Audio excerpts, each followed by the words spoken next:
শুরু হয়েছে নারীর টানে বাড়ি ফেরার ঈদ যাত্রার এই সংগ্রাম।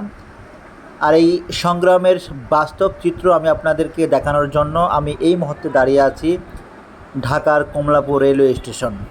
আর এই কমলাপুর রেলওয়ে স্টেশন থেকেই আমি আপনাদের বাস্তব চিত্রটি তুলে ধরব। আমার ঘড়িতে এই মুহূর্তে 11:45 বাজে যখন আমি এই ভিডিওটি ধারণ করি।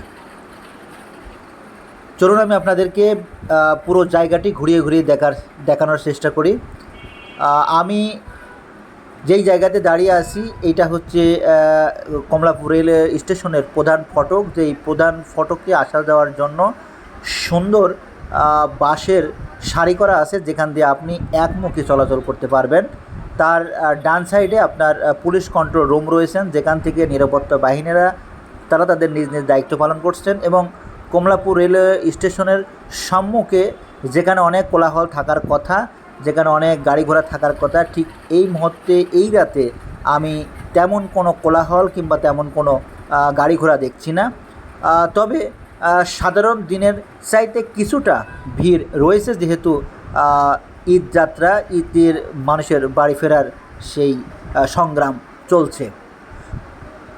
তো চলুন আমি আপনাদেরকে ভিতরের চিত্রটি দেখাবো, যেখানে আপনার বেনাপোল এক্সপ্রেস, যেটা 11:45-এ যাত্রার করার কথা ছিল, আমি দেখলাম ঠিক 11:45-এর আগেই বেনাপোল এক্সপ্রেসটি তার গন্তব্য জায়গায় দাঁড়িয়েছিল।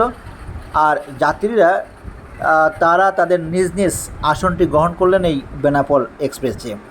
এরপর বেনাপোল এক্সপ্রেস ওই ট্রেনটিও তার এই জায়গা থেকে গন্তব্যের উদ্দেশ্যে ঠিক সময় মতো ওই ট্রেনটি ছেড়ে গেলেন।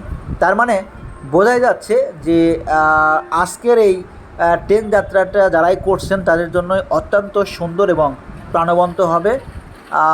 এই ঈদ যাত্রা বাড়ি ফেরার, নারীর টানে বাড়ি ফেরার এই ঈদ যাত্রীর প্রত্যেককেই আমার পক্ষ থেকে অগ্রিম শুভেচ্ছা এবং অগ্রিম ঈদ মোবারক। সবাই ভালো থাকবেন এবং সবার যাত্রাই শুভ হোক, সেই প্রত্যাশাই আমি শেষ করছি। জনি ভাই।